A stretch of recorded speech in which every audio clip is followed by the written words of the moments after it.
இன்னும் சில நாட்களில் ஒரு சில ரொம்ப முக்கியமான தேர்வுகள் ஆரம்பிக்க போகுது. அது நம்மளுடைய குழந்தைகளுடைய 10வது 12வது பப்ளிக் எக்ஸாமாக இருக்கலாம், அப்படி இல்லைனா நீட்டு இல்லை ஜேஇ மாதிரி தேர்வுகளாக இருக்கலாம், இல்லை இதை தாண்டி இன்னும் நிறைய என்ட்ரன்ஸ் எக்ஸாம்ஸ் இருக்குது. இந்த மாதிரி காலகட்டங்களில் ப்ரெஷர் அப்படின்றது இங்கே 3 பேருக்கு இருக்கும். ஒன்று பார்த்தீங்க அப்படின்னா கண்டிப்பாக நம்ம குழந்தைகளுக்கு, அப்புறம் அவங்களுடைய பெற்றோர்களாகிய நமக்கு, அது மட்டும் இல்லாமல் நம்மளுடைய குழந்தைகளுடைய மார்க் என்னவா இருக்கும் அப்படின்றத எதிர்பார்த்து உங்களை சுற்றி இருக்கக்கூடிய சமூகம், அவங்களுக்குமே இது ஒரு ப்ரெஷர் தான். இந்த அதீத ப்ரெஷர் இருக்க காலகட்டத்தில் இது எல்லாத்தையுமே தாண்டி நம்மளுடைய குழந்தைகள் இந்த பரீட்சையில வெற்றி பெற அவங்களுக்கு உறுதுணையா நம்ம எப்படி நிக்கணும், ஒரு சில சின்ன சின்ன விஷயங்கள் பேரண்ட்ஸா நம்ம என்னெல்லாம் செய்யலாம் என்னெல்லாம் செய்ய வேண்டாம் அப்படின்னு ஒரு ஆசிரியரா நான் ஃபீல் பண்றேனோ அது எல்லாத்தையுமே உங்ககிட்ட சொல்றேன். நான் சொல்ற விஷயங்கள்ல ஒரு சில விஷயங்கள் உங்களுக்கு சரி அப்படின்னு பட்டதுனாலும் சொல்லுங்க, இல்லை ஆணியன் சார் ஒரு சில விஷயங்கள்லாம் தவறு அப்படின்னு பட்டதுனாலும் மனம் திறந்து சொல்லுங்க. உங்களுடைய கருத்துக்களை நான் இதெல்லாம் ரொம்ப ரொம்ப எதிர்பார்க்கிறேன். ஒரு பெற்றோரா கண்டிப்பா நம்மளுடைய குழந்தையோட எதிர்காலத்துல அவங்க நல்லா இருக்கணும் அப்படின்னு மட்டும்தான் நம்ம ஆசைப்பட போறோம். இந்த பரீட்சை காலத்தை அவங்க நல்லா செஞ்சாங்க அப்படின்னா அவங்களுக்கு இதுதான் அவங்களுடைய முதல் வெற்றியா இருக்கும். இதுதான் அவங்களுடைய வாழ்க்கையை பாதுகாப்பு அடைய வைக்கிற ஒரு முக்கியமான ஸ்டெப்பா இருக்க போது. அது மட்டும் இல்லாம இது நம்ம குழந்தைங்க அவங்களோட வாழ்க்கையில செட்டில் ஆகிறதுக்கான முதல் ஸ்டெப்பா இருக்கும். ஆனா நிறைய நேரத்துல பெற்றோர்கள் கிட்ட இந்த சமூகம் சொல்ல மறந்த ஒரு விஷயம் என்ன அப்படின்னா, நம்ம குழந்தைங்க கிட்ட அதீத ப்ரெஷர் போட்டா அப்ப அவங்களுக்கும் இங்க ப்ரெஷர் தான் அதிகமாகும்.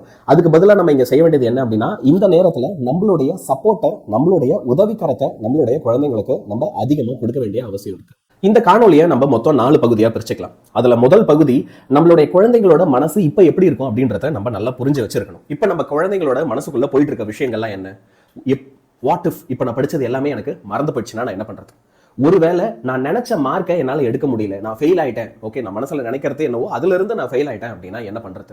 அடுத்து எல்லாருமே என்கிட்ட இருந்து நிறைய எதிர்பார்க்கறாங்களே, அவங்க எதிர்பார்ப்பை நான் எப்படி பூர்த்தி செய்யறது. இதுக்கு அடுத்து இன்னொரு விஷயம் என்னன்னா, நான் நினைச்சதை செய்ய முடியாம போயிடுச்சுன்னா நம்ம அப்பா அம்மா, நம்ம பேரண்ட்ஸ் என்னை பத்தி என்ன நினைச்சிருவாங்க. இப்படி அவங்களுக்குள்ள பல அளவுல ஸ்ட்ரெஸ் அப்படின்றது குவிஞ்சு கிடக்கு.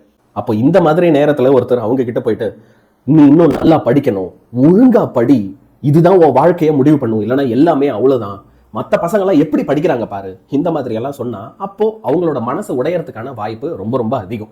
இந்த நேரத்துல நம்ம ஒரே ஒரு விஷயத்த நல்லா ஞாபகம் வச்சிருக்கணும். நம்ம குழந்தை ஏற்கனவே ரொம்ப ப்ரெஷர்ல இருக்கு, நம்ம இதுல இன்னும் கொஞ்சம் ப்ரெஷரை ஏத்தி விட வேண்டாம். நம்ம இவங்களுக்கு இங்க தர வேண்டியதெல்லாம் என்ன அப்படின்னா ஒரு எமோஷனல் சேஃப்டி.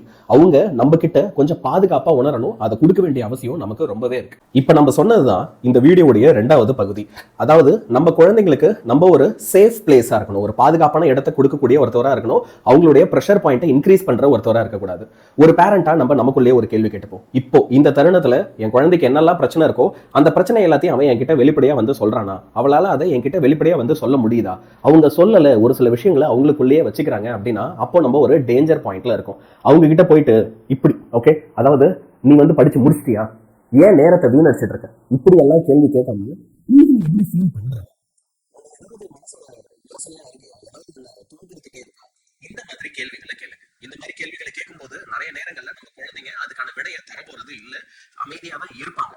பட் இருந்தாலும் நீங்க இந்த மாதிரி கேள்விகளை கேட்கும்போது அவங்களுக்கு இன்னும் கொஞ்சம் மனசுக்குள்ளேயே ஒரு சின்ன எமோஷனல் சப்போர்ட்டா இருக்கும். அது மட்டும் இல்லாம சரி நம்ம அப்பா அம்மா நமக்காக இருக்காங்க அப்படின்ற ஒரு உணர்வும் அவங்களுக்கு கிடைக்கும். நீங்க எந்த அளவுக்கு காமா இருக்கீங்களோ அந்த காம்னஸ் தான் நம்மளுடைய குழந்தைங்களுக்கு டிரான்ஸ்ஃபர் ஆகும். அப்போ என்ன ஆனாலும் சரி, நீ என்கிட்ட பாதுகாப்பா தான் இருக்க, நான் உன்னை ரொம்பலாம் கண்டிக்க மாட்டேன் அப்படின்ற ஒரு சின்ன பாதுகாப்பு உணர்வை அவங்களுக்கு எப்பயுமே கொடுத்துக்கிட்டே இருங்க. இப்ப நான் சொல்ல போற விஷயங்களை எந்த ஒரு பேரண்ட்டும் எப்பயும் பண்ணவே பண்ணாதீங்க. முதல் விஷயம், எப்பயுமே எங்கேயுமே கம்பேர் பண்ணாதீங்க. நான் மார்க்கை பத்தி பேசல, இன்னொருத்தருடைய உழைப்பை கூட சொல்றேன். உன்னுடைய சித்தப்பா பையனை பாரு 10 மணி நேரம் படிக்கிறான், அங்க சித்தி பையனை பாரு அவன் ஒரு நாளைக்கு 8 மணி நேரம் படிக்கிறான். இந்த மாதிரி ஒரு கம்பேரிசன் கூட வேண்டாம். ஏன்னா உண்மை என்ன அப்படின்னா ஒவ்வொரு குழந்தைக்கும் ஒரு டிஃப்ரெண்ட் கெப்பாசிட்டி இருக்கு. நம்ம குழந்தையால ஒரு 3 மணி நேரம் 4 மணி நேரத்துல படிக்கக்கூடிய ஒரு விஷயத்தை இன்னொருத்தர் கம்ப்ளீட் பண்ண அவங்களுக்கு அதிக நேரம் எடுக்கிறதுக்கான வாய்ப்புகள் இருக்கும். இது ஸ்பீட்ல மட்டும் இல்ல, அவங்களுடைய மெமரியிலையும் சரி, அவங்களுடைய ஸ்ட்ரென்த்லயும் சரி, அவங்களுடைய ஜேர்னிலையும் சரி, எல்லாத்துலயுமே இந்த வித்தியாசங்கள் இருக்கும். அடுத்து எப்பயுமே ஒரு விஷயம் கெட்டதா போய் முடிஞ்சிடும் அப்படின்னு சொல்லி பயமுறுத்த வேண்டாம். ஒரு பேச்சுக்கு நீ இப்போ ஒழுங்கா படிக்கல அப்படின்னா எதிர்காலத்துல நீ ரொம்ப கஷ்டப்பட வேண்டியிருக்கும், இந்த பப்ளிக் எக்ஸாம்ல நீ மார்க் எடுக்கல அப்படின்னா உனக்கு எந்த காலேஜ் சீட்டும் கிடைக்காது அப்படின்ற விஷயங்களை சொல்லி சொல்லி அவங்கள பயமுறுத்த வேண்டாம். இது யதார்த்தம், இதெல்லாம் உண்மை அப்படின்றது நமக்கு புரிஞ்சாலும் அந்த நேரத்துல அதுவும் இந்த மாதிரி எக்ஸாமுக்கு இன்னும் கொஞ்ச நாள் இருக்க பார்த்து நம்ம இந்த மாதிரி வார்த்தைகளை பயன்படுத்துறோம் அப்படின்னா அப்போ அவங்கள அந்த படிக்கிற ஜோன்ல இருந்து வெளியே கொண்டு வந்துடும். அவங்க கையில புத்தகத்தையே வச்சிருந்தாலும் என்ன செய்வாங்க அப்படின்னா நீங்க பேசின வார்த்தைகள் அதிகமா யோசிப்பாங்களே தவிர அவங்களுடைய கான்சென்ட்ரேஷன் புத்தகத்துக்குள்ள போகாது, அவங்களோட ஃபோக்கஸை அவங்க லூஸ் பண்ணிடுவாங்க. இன்னொரு விஷயம், நம்ம இந்த மாதிரி நேரத்துல என்ன செய்வோம் அப்படின்னா நம்ம குழந்தைங்களை ரொம்ப ரொம்ப ஓவரா மானிட்டர் பண்ணுவோம். மானிட்டர் பண்ண வேண்டியது ஒரு அவசியம் அப்படின்னாலும் நம்ம எப்ப பார்த்தாலும் போயில இப்ப நீ என்ன படிச்சுட்டு இருக்க, எங்க உன்னோட்ட காட்டு பார்ப்போம், நீ எழுதுந்தெல்லாம் காட்டு பார்ப்போம், ஆமா எதுக்கு இப்பதானே படிச்சு முடிச்சுட்டு ஒரு பிரேக் எடுத்த, எதுக்கு உடனே பிரேக் எடுக்கிற, இந்த மாதிரி கேள்விகள்லாம் இப்போ இந்த கடைசி தருணங்கள்ல நம்ம கேட்கறத குறைச்சிக்கலாம். இந்த கேள்விகள்லாம் முழுசா அவாய்ட் பண்றது கூட நிறுத்திக்கலாம். ஏன் அப்படின்னா இந்த கேள்விகள் ஒரு குழந்தைக்கு என்ன மாதிரி ஒரு மெசேஜை கொடுக்குதுன்னா, நான் உன்னை நம்பல அப்படின்றது. ஆனா இதுக்கு அப்படியே ஆப்போசிட்டா நீங்க அவங்களை எந்த அளவுக்கு நம்புறீங்க அப்படின்றத அவங்கள உணர வச்சீங்க அப்படின்னா அதுவே அவங்களுக்கு ஒரு பொறுப்புணர்வை தரும். இந்த பொறுப்புணர்வு அவங்கள இன்னும் நல்லா படிக்கவும் வைக்கும். அப்போ ஒரு பேரண்டா இந்த நேரத்துல நம்ம என்னெல்லாம் செய்யணும் அதை பத்தி தான் இப்போ நம்ம பார்க்க போறோம். இப்போ முதல் வேலை நம்ம என்ன செய்யணும் அப்படின்னா, நம்ம குழந்தைங்க படிக்கிறதுக்கான ஒரு நல்ல ரொம்ப அமைதியான காமான ஒரு என்விரான்மெண்ட்டை நம்ம அவங்களுக்கு உருவாக்கி தரணும். தேவையில்லாத சத்தங்கள் அவங்க எதுவும் கேட்க தேவையில்லை. நம்ம குடும்ப சூழ்நிலைகள் இல்லை சண்டைகள் ஏதாவது இருக்கு அப்படின்னா அது அவங்க எதிர எதுவுமே நடக்க தேவையில்லை. அதே மாதிரி நம்ம வீட்டில் நமக்குள்ள இருக்கிற கான்வர்சேஷன்ஸே முடிஞ்ச அளவுக்கு நம்ம குறைச்சிக்கலாம். அப்படி இல்லைன்னா குழந்தைங்களுக்கு அவங்க இல்லாத இடங்கள்ல அமைதியான இடங்கள்ல நம்ம தனியா போய் கூட பேசலாம்.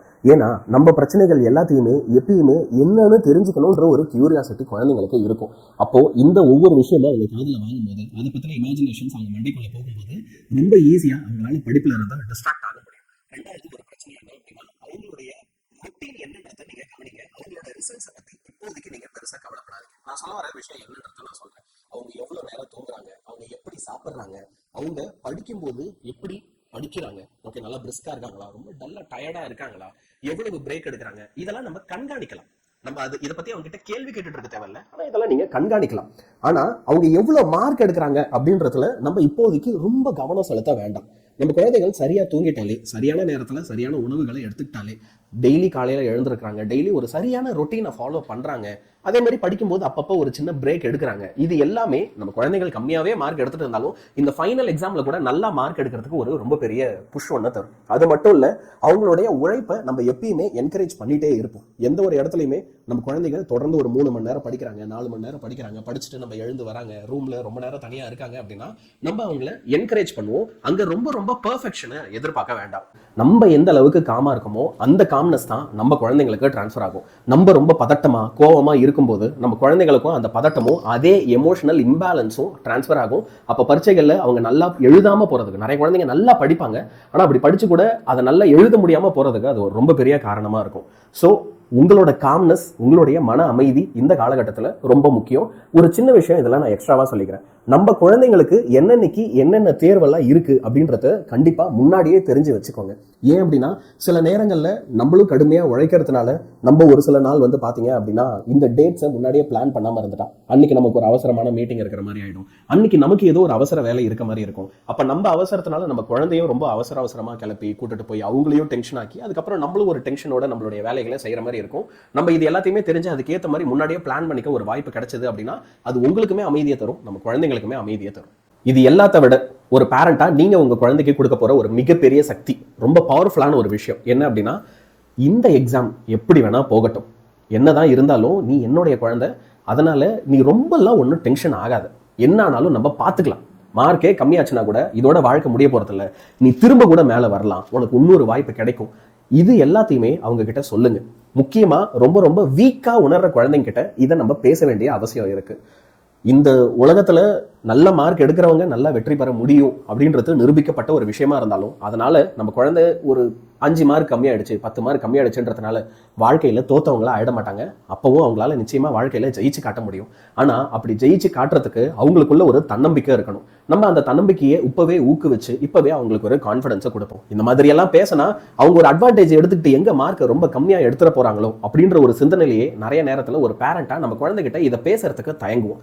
ஆனா நம்ம குழந்தைங்க நம்ம எல்லாரை விடவே ரொம்ப மெச்சூர், நம்ம எல்லாரை விடவே நிறைய உலக விஷயங்களை தெரிஞ்சு வச்சிருக்க குழந்தைங்க, இப்போ இருக்கிற சமூகத்தை ரொம்பவே இயல்பாவே அவங்களுடைய வாழ்க்கையிலே புரிஞ்சு வச்சிருக்க குழந்தைங்க. அதனால அந்த நம்பிக்கையை நம்ம குழந்தைங்க மேல நம்ம கண்டிப்பா வைக்கலாம்.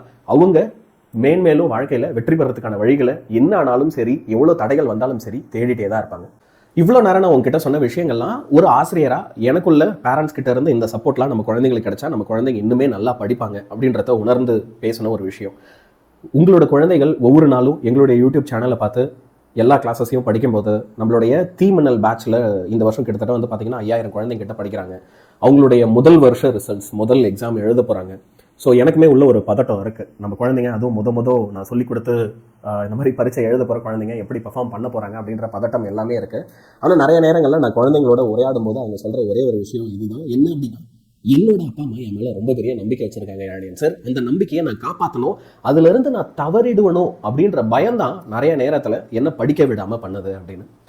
ஒவ்வொரு குழந்தையுமே என்னையை பொறுத்த வரைக்கும் ரொம்ப ஒரு பொறுப்பான குழந்தை தான். வாழ்க்கையில் ஜெயிக்கிறதுக்கான ஒரு வழியை ரொம்ப ஒரு மிகப்பெரிய தவிப்போட தேடிட்டு இருக்காங்க.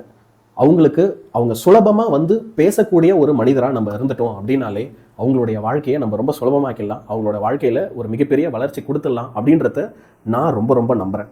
நிறைய நேரங்களில் யாழியன் சார் நீங்கள் இன்னும் கொஞ்சம் ஸ்ட்ரிக்டாக இருக்கணும் அப்படின்னு சொல்லி கூட என்னால் அதை என்ஃபோர்ஸ் பண்ண முடியாமல் இருந்ததுக்கான ஒரு சின்ன காரணம் இதுதான்.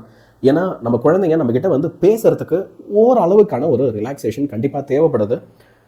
இந்த பரீட்சையில் நம்ம குழந்தைங்களும் சரி, உங்களுடைய கனவுகளும் சரி, அது கண்டிப்பாக நிறைவேறணும். ஏன்னா ஒரு பேரண்ட்டாக நம்மளால் அடைய முடியாத நிறைய வெற்றிகளை, நம்ம வாழ்க்கையில் அடைஞ்ச நிறைய வழிகள் நம்ம குழந்தைங்களுக்கு வந்துடக்கூடாது அப்படின்ற ஒரு உணர்வில் அவங்க கூட உறுதுணையாக நின்று அவங்களுடைய வெற்றிக்கு வழிவகுக்கணும் அப்படின்னு சொல்லி ரொம்பவே நம்ம கஷ்டப்பட்டுட்டு இருக்கோம்.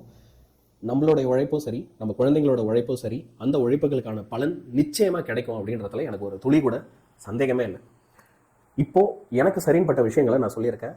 இதில் உங்களுக்கு மாற்று கருத்துக்கள் இருந்தாலும் சரி, இல்லை இதில் நான் ஏதாவது தவற விட்டுருக்கேன், இன்னும் ஒரு சில பாயிண்ட்ஸ் உங்களுக்கு தோணுச்சு அப்படின்னாலும் சரி, கண்டிப்பாக அதை கமெண்ட் செக்ஷனில் சொல்லுங்கள்.